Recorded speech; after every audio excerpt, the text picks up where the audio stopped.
com aquilo que é o bem maior do esporte brasileiro, a paixão maior que sempre foi a seleção brasileira. Dói, incomoda, machuca.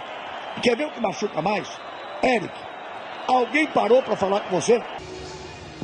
É um pouco diferente do que a gente está acostumado a ver. Isso é uma Olimpíada. Isso não é um time de futebol onde os salários são gigantescos, ou uma seleção brasileira que vem esses jogadores que disputam um torneio profissional. Isso é uma Olimpíada. Existe um espírito olímpico. Existe uma forma, como uma vez chegou, não vai dar tempo de se buscar agora a imagem, mas eu fiz essa narração em 1984, de uma Suíça que chegou no final da maratona, a Gabriele Andersen, e vinha quase desmaiando, mas se negava a ser batida pelo cansaço, se negava a ser batida pelo esforço físico ou pela falta de condições de se chegar ao final da maratona. Hoje, eu vou aqui do lado do Guga, nós vimos, agora há pouco, um milionário. Mas tudo que ele ganhou, mereceu. Com cada golpe da raquete. Djokovic é o número 1. É um gênio. 4 grandes lances seguidos ele ganhou há pouco.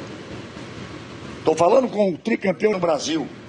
E sai aos prantos, derrubado pela tristeza de não ter conseguido corresponder à expectativa de todo mundo no Brasil.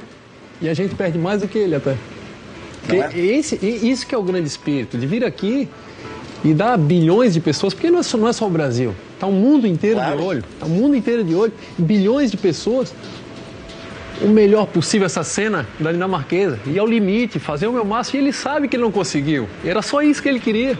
E nessas horas, no final ali, o que a gente espera é isso, porque o resultado não dá para prever, Galvão. Não dá. O resultado não dá, mas a importância pelo momento, eu acho que é isso que todo mundo pede. Você ganhou muito, Guga. Quantas vezes você perdeu? Mais do que ganhei até, se bobear. Normalmente se perde mais do que se ganha. Em Olimpíadas mesmo não ganhei uma medalha. Saí assim também. Saiu assim Saí também. chorando. Mas se negou a falar? Acho que nunca na minha vida. Obrigado. Porque a derrota também tem coisas boas pra falar da derrota. E a derrota é que no outro dia a gente acorda e melhora. Esse é o caminho, o único caminho. E as milhões de pessoas que estão em casa têm direito sim de ouvir o seu ídolo, o seu jogador, aquele que joga a camisa da seleção brasileira.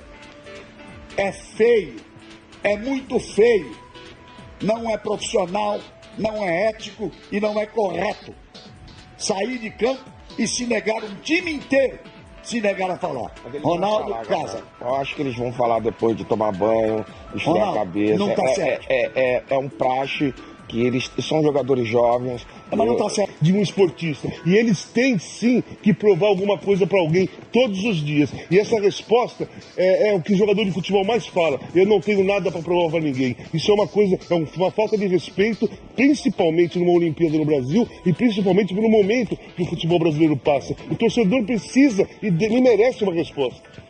Eu entendo o que o Ronaldo disse. Eu entendo o que o Ronaldo disse. São opiniões diferentes. Eu penso dessa maneira. É um povo sofrido, né?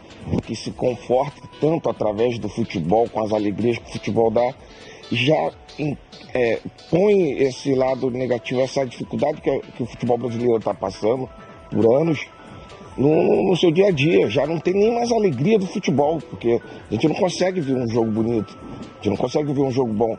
Eu não vejo diferença nenhuma desse jogo pro último, e nem para nenhum da Copa América. Também não.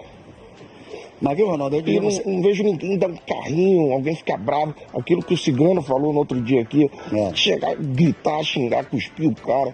Né?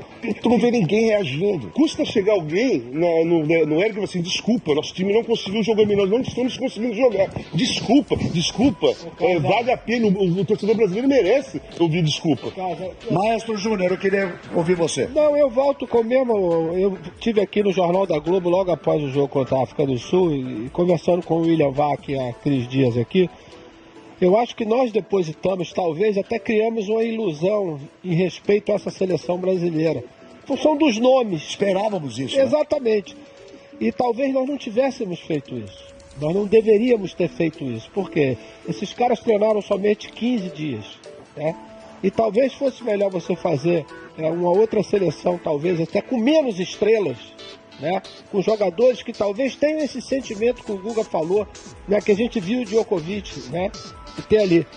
Talvez eles não tenham a consciência disso, Galvão. Mas eu acho que são muito novos para que não tenham mais essa vontade. Eu não vejo falta de vontade, não. Empenho, a gente vê empenho. A gente vê empenho. Mas tem uma coisa, Galvão, eu acho que é empenho com egoísmo. Que é aquele egoísmo de ser o protagonista, aí de vocês ser o melhor. podem falar melhor do que eu. Não, é lógico. Futebol, você ganha só quando você tem 11 caras e mais aqueles que estão do lado de fora ajudando para você. O jogo é coletivo.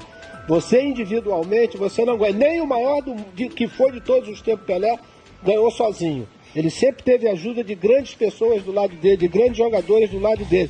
O que eu vejo, novamente foi repetido, foi um individualismo muito grande em situações que não precisa você fazer isso. Procura o jogo coletivo, faz alguma coisa dessa forma, para que você possa até dividir a responsabilidade. Né? E, logicamente, você sair sem dar uma resposta, eu acho que fica mais feio ainda. Todo time tem que ter um líder que fale, nem que seja para dizer o que disse o Casa. Peço desculpas em nome do time porque não jogamos bem. Peço desculpas em nome do time porque não conseguimos. Porque, mais uma vez, frustramos o desejo do torcedor ou a expectativa do torcedor. É feia a atitude de ninguém falar. Agora alguém tem que cobrar.